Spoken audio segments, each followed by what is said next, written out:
Professor Ramalingam, organizer of this program, heads of various departments, faculty members, office staff, and my dear students, friends. Good morning, one and all.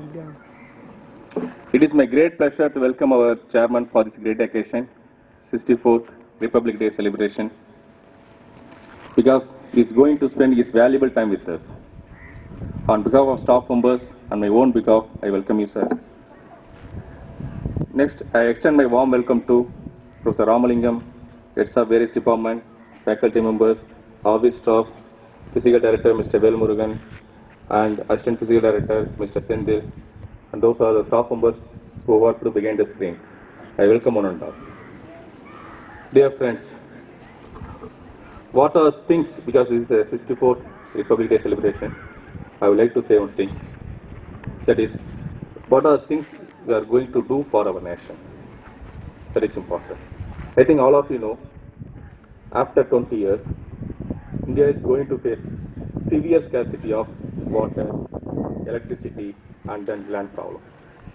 My kind request is, we have to save water, we have to save electricity.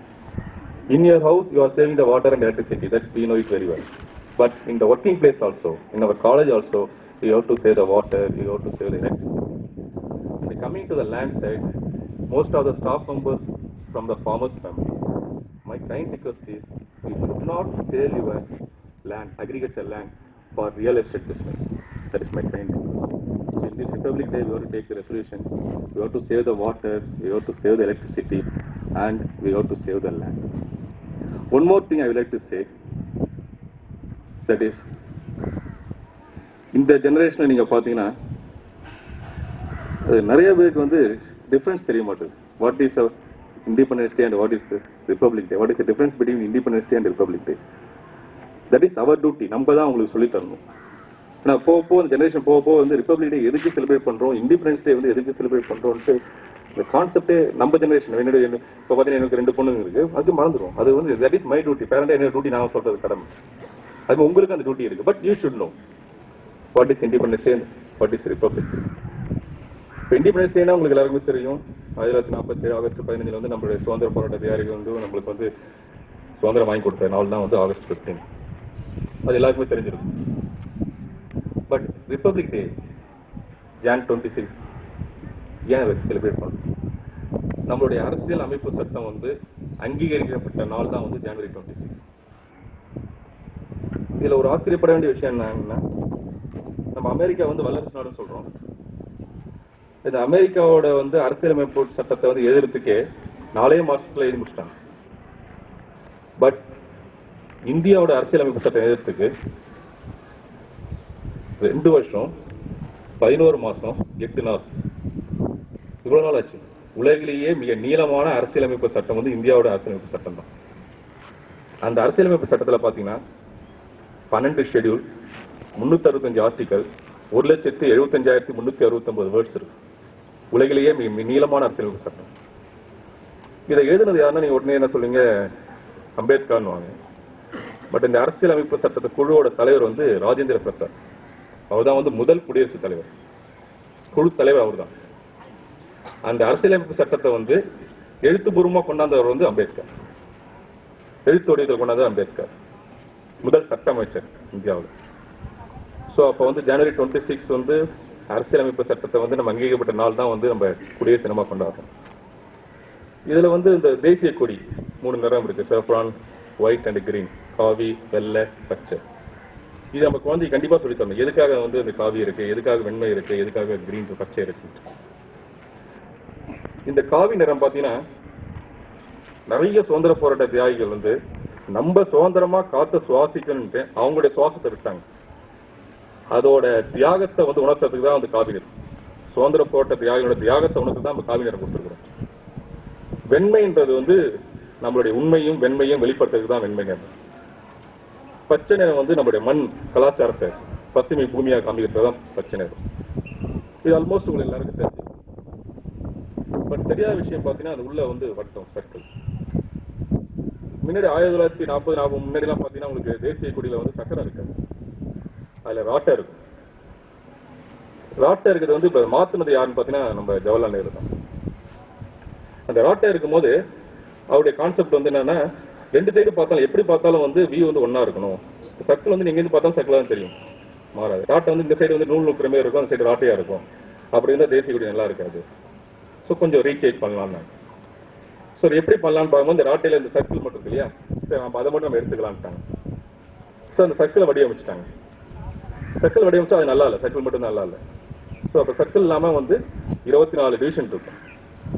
அது எப்படி கொண்டாந்தாங்கன்னா, நம்ம இந்திய பேரரசை ஆண்ட முதல் மன்னர் வந்து அசோகர் மட்டும் பெருமையா ஏன் பேசுறாங்கன்னா, சகிப்பு தன்மையோட இந்திய பேரரசை ஆண்டவர். சகிப்பு தன்மை மிக்க எல்லா மதத்தையும் எல்லா ஜாதியும் ஒன்றா நடந்தது. சகிப்பு தன்மை இன்னும் அந்த அசோகர், ஏன்னா எனக்கு வந்து ஹிஸ்டரியில கொஞ்சம் இன்ட்ரெஸ்ட் அதிகம். சகிப்பு தன்மை கொண்டாந்தது அசோகர். அந்த சகிப்பு தன்மைக்கு வந்து அசோக சக்கரத்துக்கு தான் வந்து அந்த நடுவில் வந்து அசோக சக்கரத்தை வச்சாங்க. ஸோ அதுக்கு தான் வந்து அசோக சக்கரம், இந்த சாஃப்ரான் ஒயிட் அண்ட் கிரீன் தான் அசோக சக்கரம் வந்து இந்த சிம்பலுக்கு தான். நெக்ஸ்ட் வந்து உங்களுக்கு தேசிய கீதம். தேசிய கீதம் வந்து உங்களுக்கு வந்து எல்லாம் நினைச்சிருப்பீங்க, தேசிய கீதம் வந்து பாடினாங்க ரவீந்திரநாத் தாகூர் வந்து எழுதினதுன்னு. அது முத எப்போ பாடினாங்கன்னு தெரியுமா? 1911 வந்து காங்கிரஸ் பேரியக்க மாநாட்டில் வந்து டிசம்பர் மாதம் தான் முதல்ல தேசிய கீதம் பாடினோம். எழுதினது வந்து ரவீந்திரநாத் தாகூர். பட் அது வந்து அங்கீகரிக்கப்பட்டது வந்து ரெகனைஸ் பண்ணது வந்து 1950 ஜனவரி 24 தேசிய கீதத்தை அங்கீகரிச்சு. ஸோ இதெல்லாம் சின்ன சின்ன விஷயங்கள், இன்னும் நிறைய பேசிட்டே போகலாம். சின்ன சின்ன விஷயங்கள் வந்து நம்ம குழந்தைகள் நம்ம சொல்லித்தர வேண்டியது. அதுமாதிரி சுதந்திர போராட்டத்துக்காக நிறைய தியாகிங்க வந்து பார்த்தீங்கன்னா உயிரை கொடுத்துருக்காங்க. அது எனக்கு ரொம்ப பிடிச்சவங்க பார்த்தீங்கன்னா பகத்சிங். அந்த பகத்சிங் வந்து நீங்கள் எல்லாமே பகத்சிங் வந்து தூக்கில் போட்டாங்க படிச்சிருப்பீங்க. பட் பகத்சிங் வந்து தூக்கில் போடுறதுக்கு முன்னாடி பகத்சிங்கை கேட்டாங்க, உன்னை தூக்கில் போடணுமா இல்லை சுட்டு கொள்ளணுமா? அப்போ பகத்சிங் நான் சொன்னார், என்னை வந்து தயவுசெய்து தூக்கில் போடாதீங்க, என்னை வந்து சுட்டுக் கொள்ளுங்க. ஏன் சுட்டு கொல்ல சொல்றீங்கன்னா, இல்ல நீங்க தூக்குல போடும்போது எனக்கு கண்ணை கட்டிடுவீங்க, கண்ணை கட்டினா நான் என்னுடைய மண்ணை பார்க்க முடியாது, தூக்குல போடும்போது எனக்கு கால் மேல போயிடும், நான் சாகும் போது என்னுடைய கால் வந்து என் தாய் மண்ணில் இருக்கும். ஸோ தயவுசெய்து என்ன தூக்குல போடாங்க, சுட்டுக் கொள்ளுங்க. பட் அந்த கோரிக்கையை வந்து நாங்கள் நிகராச்சிட்டு ரிஜெக்ட் பண்ணிட்டு தூக்குல தான் போட்டோம். ஸோ இதே மாதிரி நிறைய இன்சிடென்ட் இருக்கு, நிறைய ஹிஸ்டரி இருக்கு, நிறைய சொல்லிட்டே இருக்கலாம். But it's getting late. I am also very eager to listen our chairman address. Once again, I welcome one and all. Take it. Thank you, sir. May I now invite our principal to honor our chairman.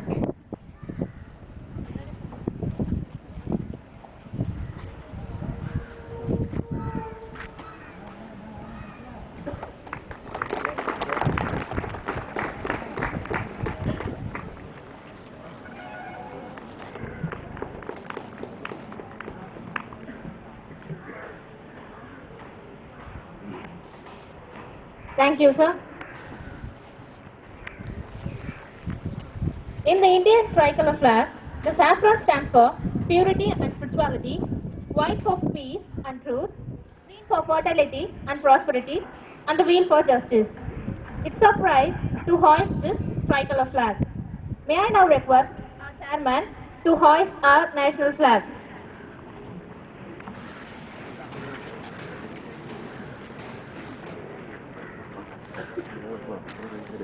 Video.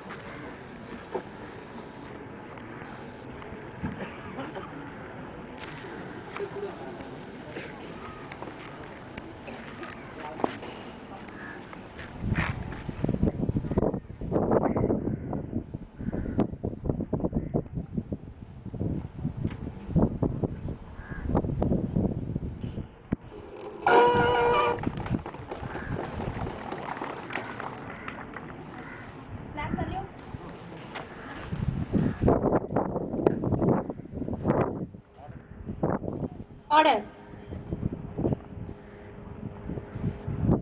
Flag song.